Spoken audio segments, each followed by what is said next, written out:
Assalamualaikum warahmatullahi wabarakatuh.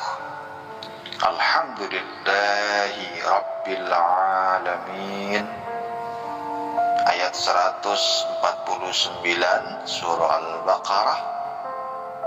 Kita baca, kita fahami. Semoga Allah Ta'ala memberikan kefahaman kepada kita semuanya dengan kitabullah Al-Quran dan As-Sunnah.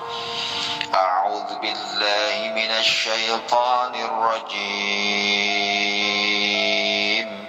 Bismillahirrahmanirrahim. Wa min haitsu kharajta fawalli wajhaka syatral masjidil haram wa innahu lal haqqu min rabbik wa mallahu bighafilin amma ta'malun. Wa min haitsu, dan dari manapun, kharajta engkau Muhammad keluar, fawalli, hadapkanlah, wajhaka, wajahmu, syatral masjidil haram, dan ke arah masjidil haram.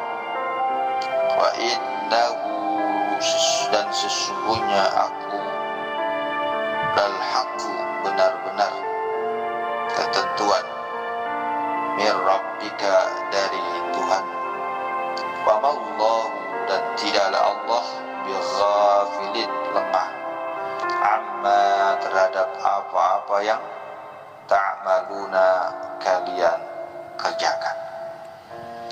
Allah Subhanahu wa ta'ala memerintahkan kepada Rasulullah Shallallahu alaihi wasallam dan kepada kita semuanya, dimanapun kita berada, wa min haitsu, dari manapun, kharajta engkau Muhammad keluar, bepergian, musafir, atau kemana saja, maka ketika datang itu waktu sholat, Allah Ta'ala memerintahkan fawalli, menghadapkanlah, wajhaka, wajahmu, syatral masjidil haram, ke arah masjidil haram. Ini sebuah perintah dari Allah Ta'ala, ini sebuah ketentuan dari Allah Ta'ala. Ketika kita sholat, ketika kita berdialog, berkomunikasi, mi'raj kepada Allah, maka menghadapkan wajah ke masjidil haram. Orang beriman dengan sholat, dia bermi'raj kepada Allah. As-salatu mi'rajil mu'min. Sholat itu adalah mi'rajnya orang-orang yang beriman. Begitu sempurnanya ibadah sholat. Kalau orang berzikir hanya lisannya yang bersuara, melafazkan. Kalau berzikir orang hanya meresapi, memahami apa yang dibaca di dalam hati. Kalau orang berpuasa hanya menahan lapar dan dahaga serta hal-hal yang bisa membatalkan sholat. Ketika orang berhaji, berumrah, mereka ibadah fisik. Tetapi untuk sholat itu ibadah yang luar biasa, ibadah yang spesial, meliputi 3 komponen: melisankan, gerakan, dan hati, perasaan.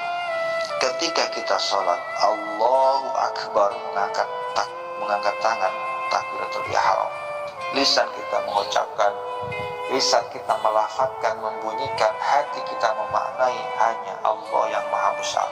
Maka karena Allah itu maha besar, ketika kita dipanggil oleh Allah, kita ingat kepadanya bahwa Allah itu maha besar, maha pemberi nikmat, maha segala-galanya.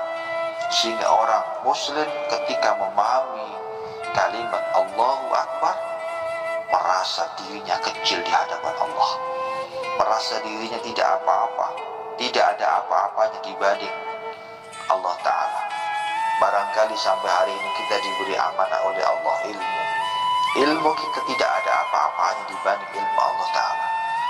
Jangankan ilmu kita, ilmu manusia itu dibandingkan dengan ilmu Allah tidak ada artinya. Sebagai ilustrasi ketika seseorang menancapkan jarum di tengah laut, kemudian diangkat itu jarum, air yang nempel di laut itulah ilmunya manusia. Sedangkan air yang tersisa di laut itulah ilmunya Allah yang wasi', luasnya luar biasa, dalamnya luar biasa. Makanya orang beriman itu semakin lama semakin tawaduk kepada Allah, semakin lama semakin tua semakin berilmu, merunduk. Bagaikan filsafatnya adalah padi ketika berisi semakin merunduk, semakin berisi semakin merunduk. Semakin berilmu mereka menundukkan diri, tawadhu di hadapan Allah Ta'ala dan di hadapan manusia. Allahu Akbar. Orang beriman ketika diberi amanah oleh Allah harta, tidak merasa dirinya punya harta.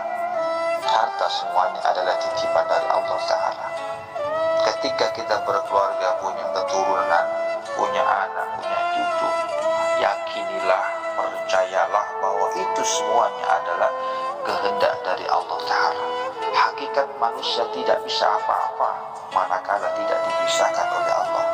Hakikat manusia itu lemah manakala tidak diberikan kekuatan oleh Allah Ta'ala. Hakikat manusia itu bodoh manakala tidak diberi ilmu oleh Allah Ta'ala. Itulah aslinya manusia. Sehingga orang beriman di dalam menjalani roda-roda kehidupan ini merasa dirinya kecil di hadapan Allah Ta'ala, sehingga mereka tidak ada sedikit pun di dalam hatinya perasaan sifat sombong. Sebab sombong itu perilaku iblis, dan iblis dilaknat oleh Allah Ta'ala. Wa innahu, sesungguhnya itu al-haqqu, benar-benar ketentuan min rabbika, dari Tuhan. Allah Ta'ala Maha Kuasa menciptakan manusia dan berhak membuat ketentuan, membuat undang-undang, membuat aturan untuk manusia, untuk kebaikan, keselamatan apa yang dicipta oleh Allah Ta'ala. Allah menciptakan manusia, Allah tahu betul apa kelebihan manusia, apa kelemahan manusia. Allah menciptakan malaikat. Malaikat itu tidak punya nafsu, sehingga hidupnya senantiasa taat, tunduk patuh kepada Allah. La ya'suna Allah ma amarahum wa yaf'aluna ma yu'marun. Itu malaikat. Tidak pernah durhaka kepada Allah, tidak pernah bermaksiat kepada Allah, tidak pernah lupa, tidak pernah lalai dari Allah Ta'ala. Kenapa?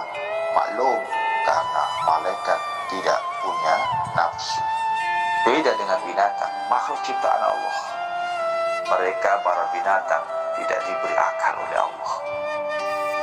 Mereka diberikan jasad, diberikan roh, diberikan nafsu, sehingga hidupnya bebas, hidupnya free. Itulah binatang yang hidupnya hanya berkutat masalah makan, minum, buang air, kawin, itu saja. Itu binatang. Beda lagi dengan iblis yang durhaka kepada Allah, syaitan yang tidak taat dan tunduk kepada Allah Ta'ala. Beda lagi, Allah menciptakan makhluk yang unik, yaitu manusia. Terkadang ketika imannya naik, derajatnya seperti malaikat, bahkan lebih tinggi dari malaikat. Tetapi manakala imannya turun, dikendalikan oleh hawa nafsunya, mereka terkadang kal an'am, seperti, mohon maaf, binatang ternak. Kal an'am bal hum adall, bahkan lebih sesat daripada binatang ternak. Itulah gambaran orang-orang yang tidak beriman kepada Allah, orang-orang yang menurutkan hawa nafsunya, orang-orang yang tidak menyadari bahwa ada kehidupan setelah dunia, ada akhirat setelah dunia, ada alam barzah setelah dunia. Mereka tidak meyakini hal itu. Dan wa mallahu, dan Allah tidak bighafilin, lengah amma, terhadap apa yang ta'maluna, kalian kerjakan. Allahu Akbar. Subhanallah, maha suci Engkau ya Allah. Mudah-mudahan kita semuanya senantiasa mendapatkan bimbingan, petunjuk dari Allah Ta'ala, sehingga kita menjadi makhluk, menjadi manusia, menjadi hamba Allah yang selamat, bahagia, mulia baik selamat bahagia mulia di dunia saat ini, lebih-lebih selamat bahagia mulia di sisi Allah di akhirat. Allahu a'lam, hanya Allah yang maha tahu. Terima kasih, mohon maaf. Assalamualaikum warahmatullahi wabarakatuh.